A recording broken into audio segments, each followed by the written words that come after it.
Hello बच्चों, कैसे हो आप सभी लोग। आप सभी का स्वागत है मेरे YouTube channel hall of chemistry for you पर।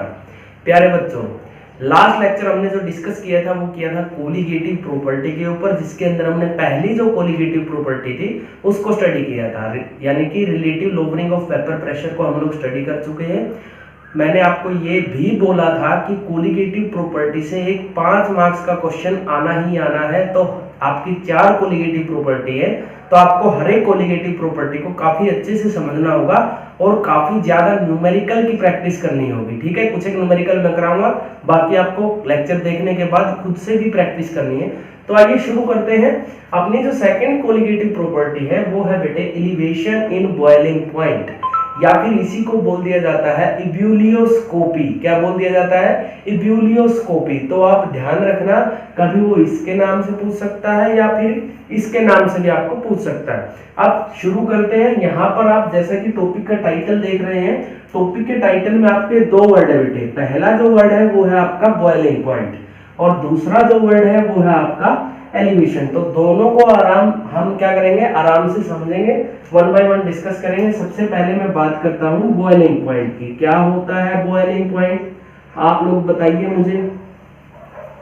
चलिए मैं बताता हूं। बॉइलिंग पॉइंट एक ऐसा टेम्परेचर होता है जिसके ऊपर किसी भी सॉल्यूशन के जो वेपर प्रेशर होता है वो इक्वल हो जाता है एटमॉस्फेरिक प्रेशर के। ठीक है, तो एक बार लिख देते हैं बॉइलिंग पॉइंट क्या होता है। Boiling point is the temperature at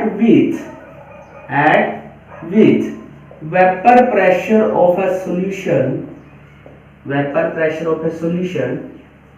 becomes equal to atmospheric pressure. Atmospheric pressure के इक्वल जब आपके सॉल्यूशन का वेपर प्रेशर हो जाता है तब हम बोलेंगे कि ये वाला जो टेम्परेचर है जिसके ऊपर ये सब हुआ, इस टेम्परेचर को बोलेंगे बॉइलिंग पॉइंट। क्लियर है बेटा? बॉइलिंग पॉइंट आपको क्यों बताया, क्योंकि काफी अच्छा रोल यहाँ पर प्ले होगा इसका। उसके बाद एलिवेशन की अगर मैं बात करूं कि ये एलिवेशन वर्ड का यहाँ पर क्या मतलब रहने वाला है, तो यहीं पे सारा कॉन्सेप्ट इन्हीं 2 चीजों पे यहाँ पर चलेगा। ठीक है, तो दोनों को ध्यान से समझना। एलिवेशन का मतलब क्या है बेटे, मान लीजिए मैंने एक प्योर सॉल्वेंट लिया, तो प्योर सॉल्वेंट को मैंने बॉयल किया उसके बॉइलिंग पॉइंट पे, जिसकी वजह से उसका जो वेपर प्रेशर है वो इक्वल हो जाएगा एटमॉस्फेरिक प्रेशर के। अब मैंने क्या किया, उस प्योर सॉल्वेंट के अंदर थोड़ा सा नॉन वोलेटाइल सोल्यूट डालना शुरू कर दिया। नॉन वोलेटाइल सोल्यूट डालने से क्या होगा, जैसा कि नाम से ही पता है, नॉन वोलेटाइल का मतलब क्या होता है, जो इजीली वेपराइज ना हो। तो वो क्या करेगा, वो इजीली वेपर नहीं होगा, वो सॉल्यूशन के अंदर जो अपना रिजल्टिंग सॉल्यूशन बना है उसके अंदर वो जो नॉन वोलेटाइल सोल्यूट है वो आपका क्या करेगा, इजीली बॉयल नहीं होगा। तो हमें क्या करना पड़ेगा, वहां पर उसको एक्स्ट्रा टेम्परेचर प्रोवाइड करना पड़ेगा। ठीक है, क्योंकि हम लोग भी क्या है, पूरे जिद्दी हैं, एक बार सोच लिया कि बॉयल कराना है तो करवाना है, तो उसको क्या करेंगे और हीट देना स्टार्ट करेंगे। ठीक है, तो यहाँ पर एलिवेशन का मतलब क्या है बेटे, ध्यान से देखिएगा। When a non volatile solute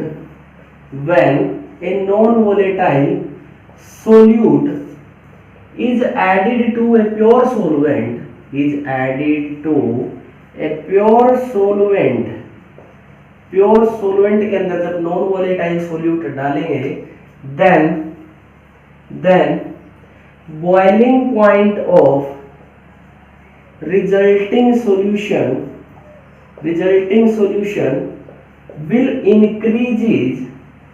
will increases as compared to boiling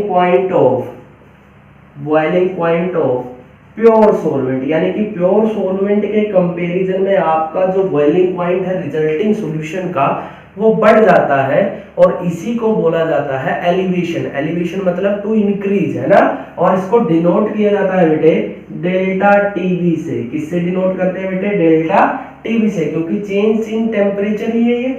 ठीक है, आप ध्यान दीजिएगा बेटे, यहाँ पर जो ये एलिवेशन होता है इसका कारण क्या है, क्यों बोलते हैं कि भाई जब नॉन वोलेटाइल सोल्यूट ऐड किया जाता है तो यहाँ पर एलिवेशन इन बॉइलिंग पॉइंट होता है। इसका सिंपल सा रीजन क्या है बेटे, देखिएगा, हमें ये बात अच्छे से पता होनी चाहिए कि वेपर प्रेशर और बॉइलिंग पॉइंट दोनों एक दूसरे के क्या है, इनवर्सली प्रोपोर्शनल। कैसे बेटे, वेपर प्रेशर जो होता है ये आपका सरफेस फिनोमिना है, बॉइलिंग पॉइंट आपका बल्क फिनोमिना है। तो जैसे ही मैं किसी भी सॉल्वेंट के अंदर नॉन वोलेटाइल सोल्यूट डालता हूं, तो नॉन वोलेटाइल सोल्यूट डालने से आपने लास्ट कोलिगेटिव प्रॉपर्टी में पढ़ा था relative lowering of vapour pressure होता है, यानी कि वेपर प्रेशर डिक्रीज होता है। और वेपर प्रेशर अगर डिक्रीज होगा तो जाहिर सी बात है बॉइलिंग पॉइंट क्या होगा, इंक्रीज होगा। तो ये कारण होता है बेटे एलिवेशन इन बॉइलिंग पॉइंट का। चलिए ग्राफ से समझते हैं, ग्राफ से और अच्छा कॉन्सेप्ट आपका क्लियर हो जाएगा। एक बार ग्राफ और देखते हैं, फटाफट से देखते हैं ना। हाँ तू फटाफट कराया कर, लेक्चर लंबे मत बनाया कर, टिकटॉक पे ठुमके भी लगाने पड़ते हैं, ठीक है, मुझे भी लगाने पड़ते हैं, लेकिन आजकल तुम्हारे लेक्चर के चक्कर में सब बंद हो गया। चलिए बेटा यहाँ पर ग्राफ देखते हैं। ग्राफ पे वाई एक्सिस पे हम लोग लेंगे वेपर प्रेशर को, किसको लेंगे, वेपर प्रेशर को, और एक्स एक्सिस पे हम ले लेते हैं टेम्परेचर को, किसको लेते हैं बेटे, टेम्परेचर को। अब प्योर सॉल्वेंट के लिए सबसे पहले बना रहा हूं, यहाँ पर मान लीजिए ये क्या है हमारा एटमॉस्फेरिक प्रेशर, यानी कि इस लेवल पर पहुंचते ही आपका क्या हो जाएगा, वेपर प्रेशर एटमॉस्फेरिक प्रेशर के इक्वल हो जाएगा। तो सबसे पहले स्टार्ट करते हैं बेटे प्योर सॉल्वेंट से। तो प्योर सॉल्वेंट यहाँ से स्टार्ट हुआ, यहाँ पर आते ही उसका क्या हुआ, उसका वेपर प्रेशर एटमॉस्फेरिक प्रेशर के इक्वल हो जाएगा। अब अगर और टेम्परेचर देंगे तो ये यहाँ से एटमॉस्फेरिक प्रेशर का जो अपोज है उसको क्रॉस करके आपका बॉइल हो जाएगा, ठीक है। तो ये किसके लिए बेटे, प्योर सॉल्वेंट के लिए, लिख देते हैं प्योर सॉल्वेंट, क्लियर है बेटा। अब हमने क्या डाला, नॉन वोलेटाइल सोल्यूट, तो जिसकी वजह से हमारा यहाँ पर क्या तैयार हुआ, रिजल्टिंग सॉल्यूशन। ये तो आपको पता है ना कि भाई जो प्योर सॉल्वेंट के अंदर मैंने नॉन वोलेटाइल सोल्यूट डाला उसका वेपर प्रेशर कम होगा, तो ग्राफ जो होगा इस वाले ग्राफ के नीचे से शुरू होगा, ठीक है। तो यहां से मैंने क्या किया, ग्राफ बनाना शुरू किया। तो यहाँ पर टेम्परेचर दिया, टेम्परेचर देते गए धीरे धीरे इसका वेपर प्रेशर जो है एटमॉस्फेरिक प्रेशर के इक्वल हो जाएगा। अब अगर और टेम्परेचर देंगे तो ये क्या कर लेगा, बॉइल हो जाएगा। तो यहाँ पर आप लोगों को ध्यान रखनी है दो बातें। प्योर सॉल्वेंट जिस टेम्परेचर पर इसके वेपर प्रेशर इक्वल हो जाते हैं एटमॉस्फेरिक प्रेशर के, तो इस टेम्परेचर को ही बोला जाता है इसका बॉइलिंग पॉइंट। क्या बोल दिया जाता है, बॉइलिंग पॉइंट। अब क्योंकि प्योर है तो इसको T0B से रिप्रेजेंट कर देता हूं। अब यहाँ पर देखिए ये किसके लिए, दूसरा ग्राफ आपका प्योर सॉल्यूशन के लिए, सॉरी किसके लिए बेटे, सॉल्यूशन के लिए। तो यहाँ पर लिख देते हैं ये किसके लिए, सॉल्यूशन के लिए। तो यहाँ पर आपको ध्यान रखना है कि जैसे ही मैंने इसको टेम्परेचर दिया तो जिस टेम्परेचर पे इसके वेपर प्रेशर इक्वल हो जाते हैं एटमॉस्फेरिक प्रेशर पे, तो ये वाला जो टेम्परेचर होगा, ये वाला टेम्परेचर क्या कहलाएगा बेटे, इसका बॉइलिंग पॉइंट। तो इसको मैं डिनोट कर देता हूं TB से, किससे डिनोट कर देता हूं बेटे, TB से। तो अब आप लोग देख रहे होंगे यहाँ पर जो डिफरेंस आया है वो टेम्परेचर में आया है, और आप देख रहे हैं कि वेपर प्रेशर सॉल्यूशन का कम था, लेकिन टेम्परेचर जो बॉइलिंग पॉइंट जो आया वो इसका ज्यादा है as compare to pure solvent. और ये जो दोनों टेम्परेचर के बीच का डिफरेंस होता है इसी को बोला जाता है एलिवेशन। क्या बोला जाता है, एलिवेशन। और एलिवेशन को हम लोग रिप्रेजेंट करते हैं किससे बेटा, डेल्टा TB से। किससे रिप्रेजेंट करते हैं बेटा, डेल्टा TB से, क्लियर। तो इस तरीके से भी आप समझ सकते हैं एलिवेशन इन बॉइलिंग पॉइंट को। पहले क्या होता था, पहले क्वेश्चन आते थे इसके डेरिवेशन पे, ठीक है, फिर क्वेश्चन आने स्टार्ट कर दिए इस कॉन्सेप्ट के ऊपर न्यूमेरिकल टाइप, ठीक है। अब आप लोगों को क्या करना है, आप लोगों को एक बार कॉन्सेप्ट को समझना है, उसके बाद न्यूमेरिकल पे पढ़ेंगे। तो सबसे पहले डेरिवेशन देखते हैं बेटे, आइए डराइव करते हैं किस तरीके से होता है एलिवेशन इन बॉइलिंग पॉइंट। उसकी हेल्प से हम फिर क्या डिटरमाइन करेंगे, मोलिकुलर वेट ऑफ सोल्यूट या मोलर मास ऑफ सोल्यूट, ठीक है, क्योंकि उसके ऊपर ही न्यूमेरिकल आता है। तो आइए शुरू करते हैं डेरिवेशन।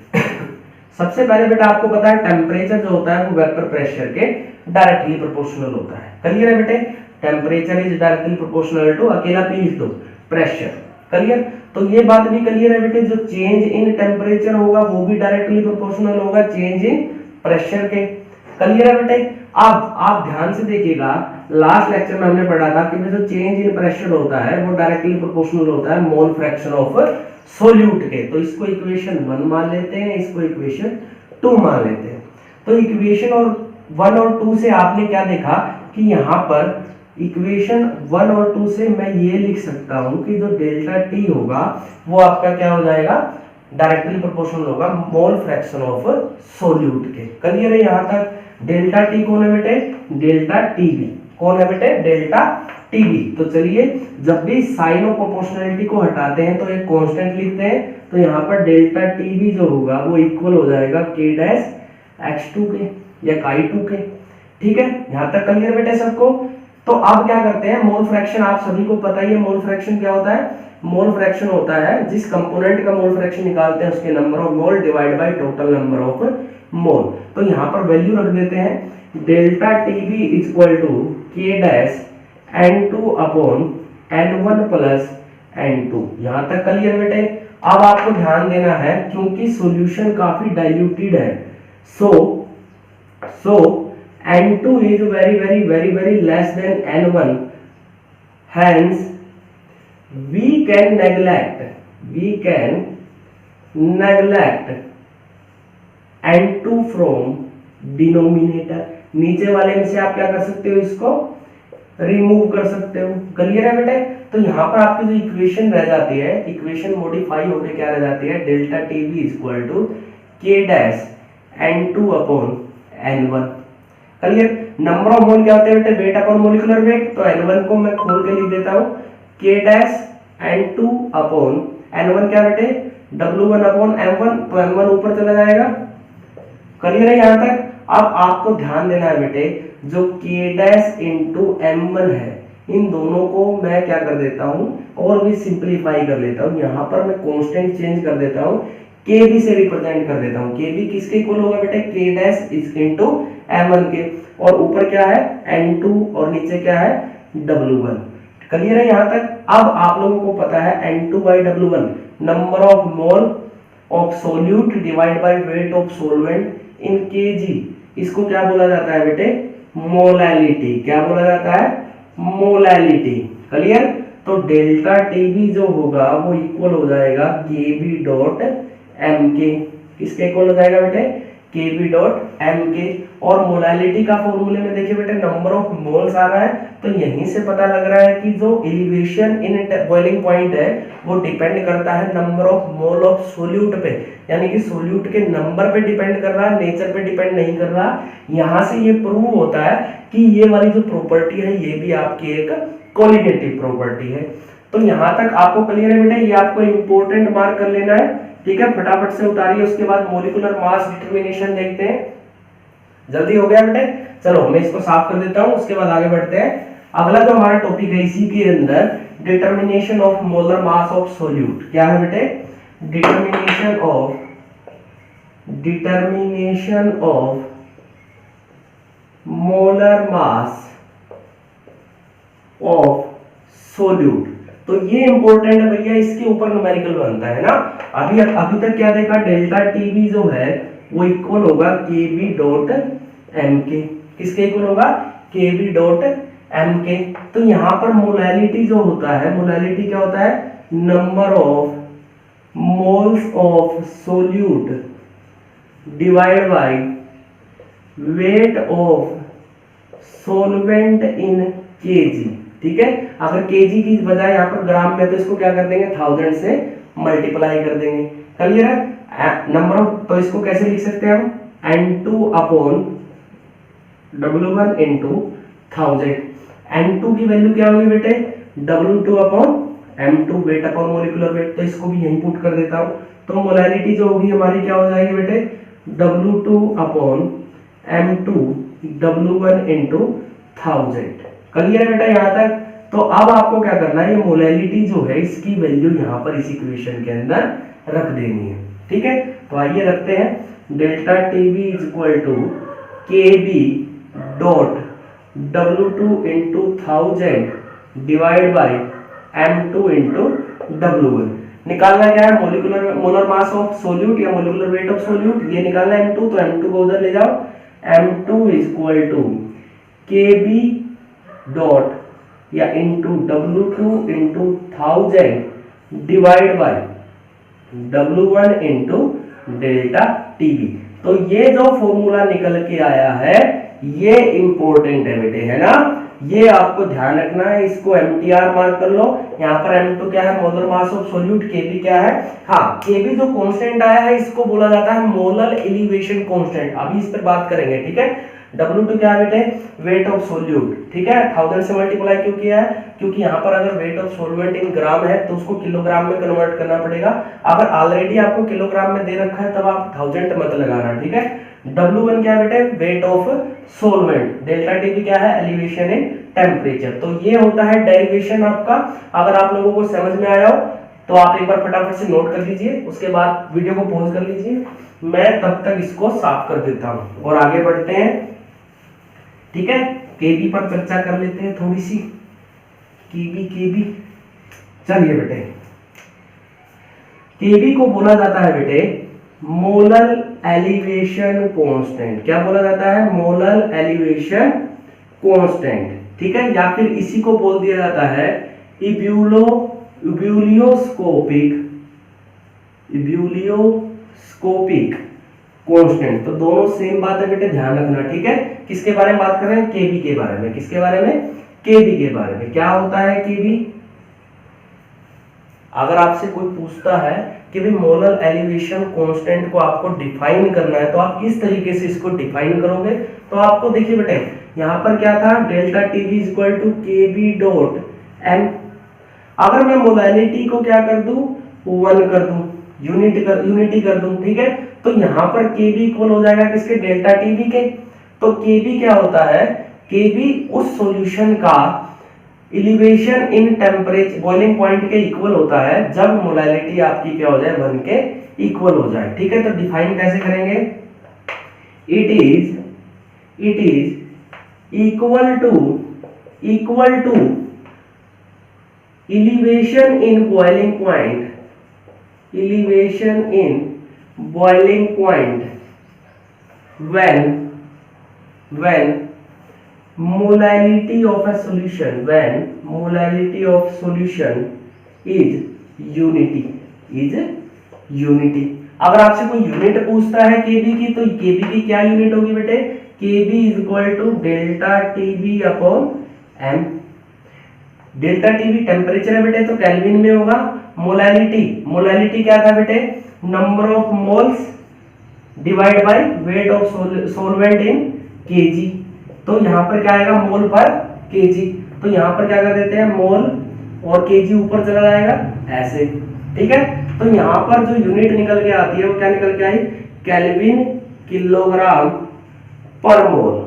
क्या निकल के आई बेटे, केल्विन किलोग्राम पर मोल। तो आपको इस तरीके से ध्यान रखनी है, केबी जो मोलर एलिवेशन कांस्टेंट या इबिलियोस्कोपिक कांस्टेंट होता है उसकी यूनिट क्या होती है, केल्विन किलोग्राम पर मोल। क्लियर है सबको, ठीक है। तो आइए एक छोटी सी बात और कर लेते हैं कि जब लैब के अंदर हमें एलिवेशन इन बॉइलिंग पॉइंट, जैसे लास्ट लेक्चर में हमने देखा था, है ना। तो यहाँ पर भी क्या होता है, लैब के अंदर जो एक्सपेरिमेंट होता है कोई ना कोई पर्टिकुलर मेथड तो होता ही होगा जिससे हम एलिवेशन इन बॉइलिंग पॉइंट को मेजर कर सकते हैं। उस मेथड को बोला जाता है बेटे बेकमान एंड लैंड्सबर्गर मेथड। क्या बोला जाता है बेटे, लैंड्सबर्गर मेथड। क्लियर है, कई बार दोनों नाम दे देता है, कई बार एक नाम दे देता है। तो आपको सिंपल सा नाम यहाँ पर याद रखना है कि मोलर या एलिवेशन इन बॉइलिंग पॉइंट को हम लोग लैब के अंदर एक्सपेरिमेंटली कैसे मेजर कर सकते हैं, तो by using Beckmann and Landsberger method we can calculate elevation in boiling point in the lab. Clear है बेटे। तो ये होता है आपका concept elevation in boiling point या फिर इबिलियोस्कोपी का। तो इसके ऊपर बेस्ड न्यूमेरिकल को कर लेते हैं, क्योंकि न्यूमेरिकल आएगा बेटे, है ना। 5 मार्क्स का न्यूमेरिकल आना ही आना है। तो आइए न्यूमेरिकल कर लेते हैं, फटाफट से न्यूमेरिकल देखते हैं। अच्छे न्यूमेरिकल देखेंगे, बोर्ड में किस टाइप का आ सकता है, कंपटीशन में किस टाइप का आ सकता है। तो सारे के सारे न्यूमेरिकल 1 बाय 1 डिस्कस कर लेते हैं, ठीक है। चलिए बेटा, पहला क्वेश्चन आप लोगों की स्क्रीन पे है। क्वेश्चन क्या कहता है, boiling point of water at 750 mm of Hg is 99.63 degree Celsius. यानी कि इस प्रेशर के ऊपर आपका जो बॉइलिंग पॉइंट है प्योर सोलवेंट का वो कितना दिया है, 99.63 degree Celsius. How much sucrose is to be added to 500 gram of water. कहता है इस सोलवेंट के 500 ग्राम के अंदर सुक्रोज जो कि एक नॉन वोलेटाइल सोल्यूट होता है वो कितना ऐड करें कि ये बॉयल होना शुरू कर दे एट 100 डिग्री सेल्सियस। गिवन है आपको Kb फॉर वाटर कितना 0.52। ये बात भी पल्ले बांध लो बेटे, 99.99% आपको जो वाटर का Kb का वैल्यू या किसी भी सोलवेंट का Kb का वैल्यू आपको दिया मिलेगा। अगर बाई चांस Kb का वैल्यू नहीं दिया हो तो हम लोग क्या करेंगे, कुछ एक ज्यादा नहीं सिर्फ कुछ एक कंपाउंड के Kb की वैल्यू को लर्न कर सकते हैं, या फिर मैं आपको डायरेक्ट निकालना भी बता दूंगा कि Kb को कैसे निकाला जाता है, लेकिन अभी नहीं, लास्ट में देखते हैं। ठीक है, अभी क्वेश्चन कर लेते हैं। तो सबसे पहले आपको गिवन क्या है बेटे, आपको टी नोट बी दिया है, प्योर सोलवेंट का बॉइलिंग पॉइंट कितना दिया है 99.63, कितना है बेटे 99.63, और बाद में बोला कि किस इतने टेम्परेचर पे बॉईल होना शुरू कर देगा, यानी कि बॉइलिंग पॉइंट दिया आपको पूरे सॉल्यूशन का कितना 100 डिग्री सेल्सियस। तो यहाँ से आप लोग डेल्टा टीबी निकाल सकते हो, टीबी माइनस टीबी नोट से। तो यहाँ पर 100 माइनस 99.63 जब आप करोगे तो ये आ जाएगा आपका 0.37 डिग्री सेल्सियस। क्लियर है बेटे यहाँ तक। अब और क्या गिवन है, आपको दिया गया है बेटे सोलवेंट का वेट। क्या दिया है बेटे, सोलवेंट का वेट W1 दिया है आपको 500 ग्राम, ग्राम में दिया बेटे सोलवेंट का वेट है ना, तो 1000 से मल्टीप्लाई जरूर करना है। तो यहाँ पर और क्या निकाल सकते हैं, M2 निकाल सकते हैं। क्या निकाल सकते हैं बेटे, M2 क्या है, molar mass of solute. Sucrose दिया है, सुक्रोज का फॉर्मूला क्या, C12H22O11। तो यहाँ पर इसको सोल्व करना बेटे, एक कार्बन का मोलर मास होता है 12 ग्राम, तो यहाँ पर टोटल कितनी है 12 प्लस 1 × 22, हाइड्रोजन के लिए कर देंगे, हाइड्रोजन का एक का मास कितना होता है 1 ग्राम, तो 22 है तो इंटू 22 कर देंगे। उसके बाद एक ऑक्सीजन का 16 ग्राम, टोटल ऑक्सीजन 11 है, तो यहाँ पर इसको मल्टीप्लाई कर देंगे। सोल्व कर लेना बेटे, आप सोल्व करोगे तो ये आएगा 342 ग्राम, है ना, क्योंकि मैंने तो करवाना है सवाल, मुझे तो याद है। ठीक है, उसके बाद देखिएगा बेटे आगे बढ़ते हैं। आपको पता है डेल्टा टीबी क्या होता है, डेल्टा टीबी होता है Kb.m, और m की वैल्यू क्या थी बेटे, wait of solute upon molecular weight of solute into, यहाँ पर नीचे डिनोमिनेटर में weight of solvent in KG, आपको दिया है ग्राम में, तो इसलिए यहाँ पर 1000 से मल्टीप्लाई कर देंगे। ठीक है, तो यहाँ पर delta TB equal to Kb, molarity की वैल्यू रख दो यहाँ पर, इनटू क्या हो जाएगा W2 into 1000 upon M2 into W1। ये गिवन है, ये गिवन है, ये गिवन है, ये गिवन है, ये हमारे पास है ही। निकालना क्या है W2, तो W2 को हम इजीली निकाल सकते हैं, delta TB into M2 into W1 upon Kb into 1000। तो वैल्यू पुट कर दीजिए बेटे, है ना, W2 equal to delta TB कितना है बेटे 0.37, कितना आया 0.37, M2 कितना है बेटे 342, W1 कितना है बेटे, W1 हमारे पास कितना है 500 ग्राम। उसके बाद नीचे Kb कितना है बेटे 0.52, और नीचे क्या है 1000। तो सोल्व करोगे बेटे आप, तो सोल्व करने पे आंसर आता है 122 ग्राम। क्या आता है बेटे 122 ग्राम। आप सोल्व कर सकते हो। ठीक है, मुझे तो पता था क्या आंसर आना है, तो आप एक बार वैल्यू मैंने पुट कर दी, एक बार इसको कैलकुलेट कर लेना, तो आंसर यही आता है। तो चलिए पहला सवाल आपका हो चुका है, बढ़ते हैं अगले क्वेश्चन की तरफ।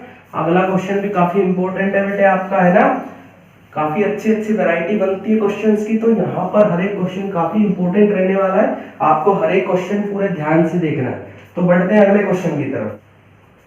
चलिए बेटे अगला जो क्वेश्चन है, इस क्वेश्चन में देखिएगा क्या है, वैरायटी अलग है उससे पिछले वाले से। The boiling point of benzene is 353.23 kelvin when 1.80 gram of a non-volatile solute was dissolved in 90 gram of benzene, then boiling point is raised to 354.11 kelvin. Calculate molar mass of solute. वहां पर क्या निकालना था, wait of solute, यहाँ पर क्या निकालना है, मोलर मास ऑफ सोल्यूट। तो यहाँ पर देखिएगा क्या कहता है कि जो प्योर सोलवेंट है वो बेंजीन है, बेंजीन का जो बॉइलिंग पॉइंट है वो 353.23 केल्विन है। अब इसके अंदर हमने नॉन वोलेटाइल सोल्यूट डाला, कितने अमाउंट में 1.80 ग्राम। तो ये क्या गिवन है बेटे आपको W2, क्या गिवन है बेटे W2 1.80 ग्राम, और क्या गिवन है टी नोट बी कितना दिया है आपको 353.23 केल्विन।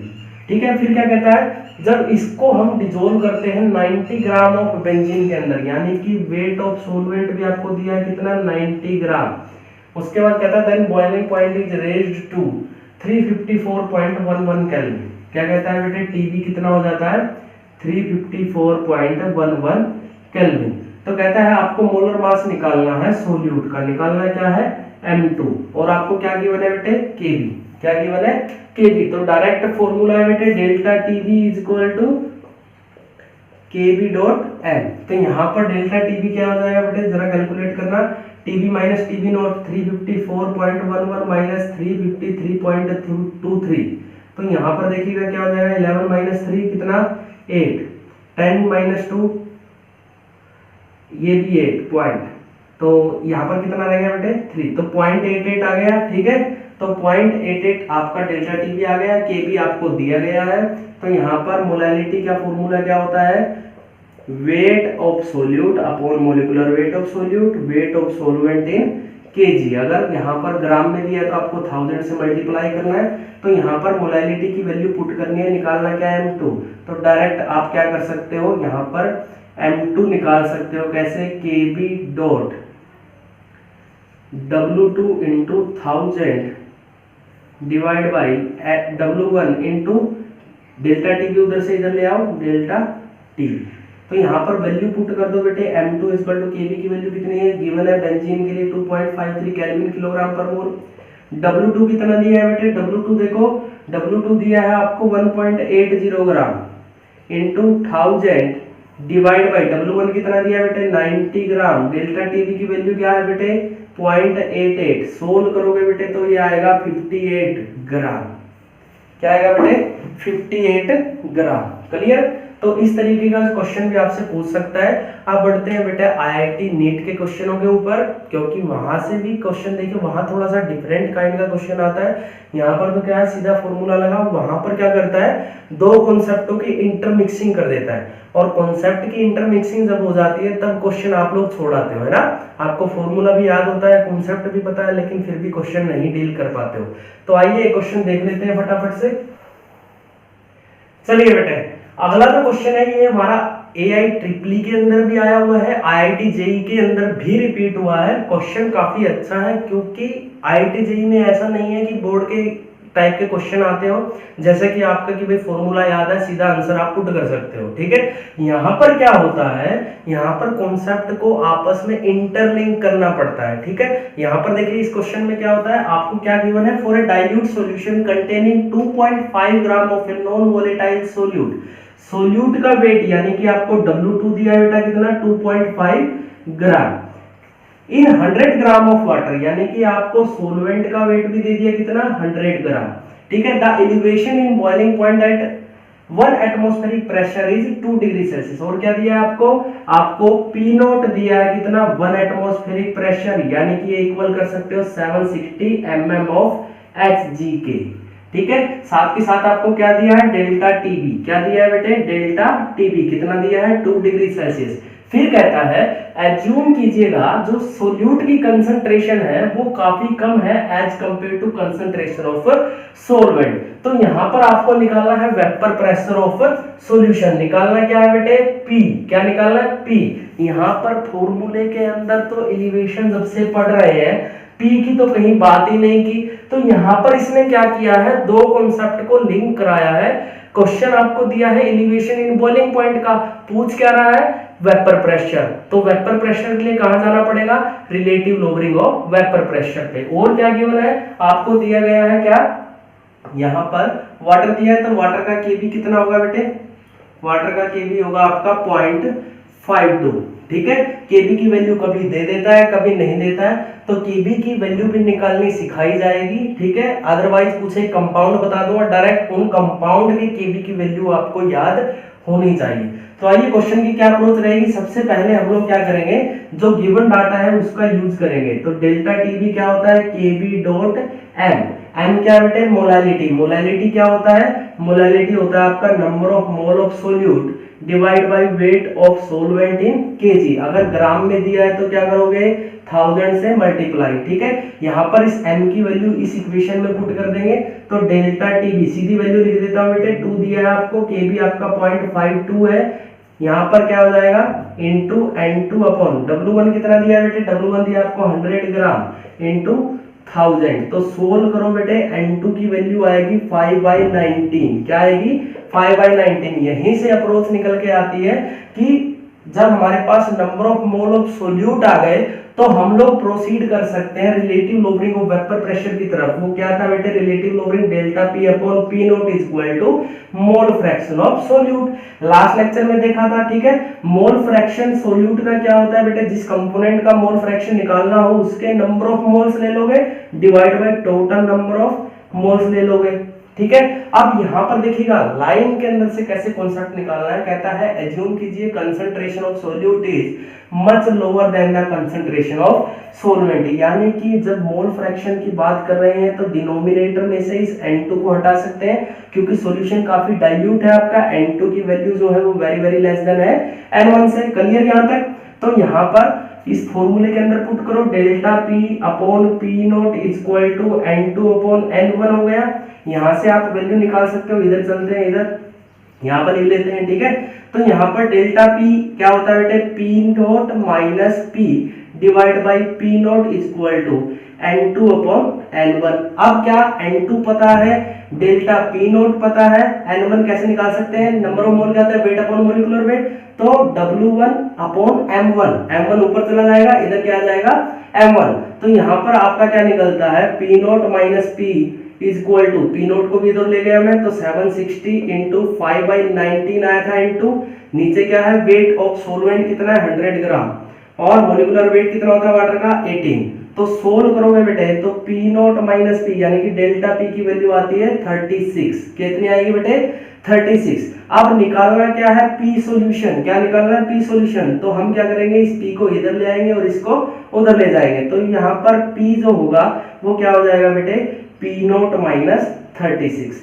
तो P की वैल्यू जो होगी वो क्या आ जाएगी 760 माइनस 36। कितना हो गया 760 में से 36 गया 724। तो आंसर क्या आया बेटे 724। तो इस तरीके के क्वेश्चन आते हैं आपके IIT JEE के अंदर। दो कॉन्सेप्टों की इंटरमिक्सिंग करके आपका क्वेश्चन तैयार किया जाता है।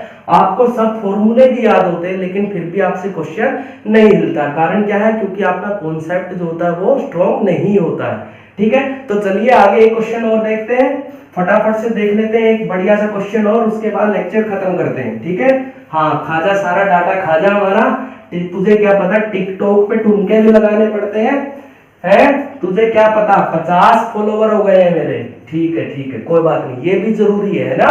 तो आइए अगला क्वेश्चन कर लेते हैं। चलिए बच्चों, कई बार क्या होता है आपको केबी की वैल्यू क्वेश्चन के अंदर डायरेक्ट नहीं दी होती है, तो केबी निकालने के लिए हम एक और इक्वेशन का यूज कर सकते हैं। तो यहाँ पर जो इक्वेशन है मैं डायरेक्ट भी आपको बता सकता था लेकिन मैंने क्वेश्चन की फॉर्म में इसको बताना चाहा क्योंकि आपके बोर्ड्स के एग्जाम के अंदर अब क्वेश्चन जो है ऑब्जेक्टिव भी आना शुरू हो गए। तो आइए देखते हैं क्वेश्चन क्या है। Molar elevation constant is calculated from enthalpy of vaporization and boiling point of pure solvent using relation. कहता है कि boiling point of pure solution pure solvent और एंथैल्पी ऑफ वेपराइजेशन, इन दोनों का यूज करके आप लोग मोलर एलिवेशन कांस्टेंट को कैसे निकाल सकते हो। तो डायरेक्ट इंफॉर्मेटिव क्वेश्चन आपके लिए, तो डायरेक्ट आंसर बताता हूं। आंसर जाता है बेटे first Kb is equal to ma RT naught square upon 1000 into delta vaporization F। यहाँ पर Kb क्या है बेटे, Kb है आपका मोलर एलिवेशन कांस्टेंट। क्या है मोलर एलिवेशन कांस्टेंट। ma क्या है बेटे, ma है आपका molar mass of pure solvent की प्योर सोलवेंट का जो मोलर मास होगा उसको हम लोग ma से डिनोट करेंगे। r क्या है बेटे, r है आपका यूनिवर्सल गैस कांस्टेंट। क्या है यूनिवर्सल गैस कांस्टेंट। r की वैल्यू क्या होती है बेटे, r की वैल्यू आपको अगर कैलोरी में यूज करनी है तो अलग वैल्यू होगी, अगर जूल में यूज करनी है तो अलग होगी, अगर लीटर एटमॉस्फेयर में करनी है तो एक अलग वैल्यू होगा। तो यहाँ पर r की वैल्यू अगर आप कैलोरी में यूज कर रहे हैं तो 2 कैलोरी पर केल्विन पर मोल होगी, ठीक है बेटे। अगर r की वैल्यू आपको जूल में यूज करनी है तो 8.314 पर केल्विन पर मोल। आप इस वैल्यू का यूज करेंगे। उसके बाद अगर आपको लीटर एटमॉस्फेयर में यूज करने तो 0.0821 लीटर एटमॉस्फेयर पर केल्विन पर मोल। तो इस तरीके से आप इसका यूज कर सकते हो। ठीक है बेटे, तो फॉर्मूला ध्यान रखना। उसके बाद टी नोट क्या है बेटे, यहाँ पर टी नोट है आपका boiling point of pure solvent. Pure solvent का जो बॉइलिंग पॉइंट होगा उसको टी नोट से डिनोट करेंगे। बचा क्या, डेल्टा वेपराइजेशन ऑफ एच, यानी कि एंथैल्पी ऑफ वेपराइजेशन। क्या है बेटे ये, एंथैल्पी ऑफ वेपराइजेशन। और ये जो होती है ये आपकी होती है पर मोल ऑफ सोलवेंट के अंदर। किसके अंदर होती है बेटे, पर मोल ऑफ सोलवेंट के अंदर। कई बार आपको एंथैल्पी ऑफ वेपराइजेशन भी नहीं देता, तो इसकी जगह पे आपको दे देता है डेल्टा वेपराइजेशन ऑफ एल, यानी कि ये क्या आती है बेटे, लेटेंट हीट ऑफ वेपराइजेशन। क्या है बेटे, लेटेंट हीट ऑफ वेपराइजेशन। अब जैसे एंथैल्पी ऑफ वेपराइजेशन पर मोल होती थी, ये आपकी पर ग्राम ऑफ सोलवेंट होती है। किसमें होती है बेटे, पर ग्राम ऑफ सोलवेंट में। तो यहां से रिलेशन निकल सकता है डेल्टा एल और डेल्टा एच के बीच में। जो डेल्टा एल होता है, डेल्टा वी एल, ये इक्वल होता है बेटे delta V H upon M A K. किसके इक्वल होता है, delta V H upon M A K. तो यहां से भी निकल सकता है, ये आपकी क्या होती है, पर ग्राम। तो जो पर मोल वाली थी उसको क्या करोगे, मोलर मास से क्या कर दोगे, डिवाइड कर दोगे, तो भी आपकी वैल्यू जो है वो आ जाती है। ठीक है, तो इस तरीके के क्वेश्चन आपके आ सकते हैं बेटे। तो सेकंड कोलिगेटिव प्रॉपर्टी हमारी खत्म हो गई है। अब हम लोग बढ़ेंगे तीसरी कोलिगेटिव प्रॉपर्टी की तरफ। ठीक है, जो कि होगी हमारी डिप्रेशन इन फ्रीजिंग पॉइंट, और काफी अच्छे अच्छे क्वेश्चन करेंगे। ठीक है, तो आप लोग जुड़े रहिए। Thank you very much.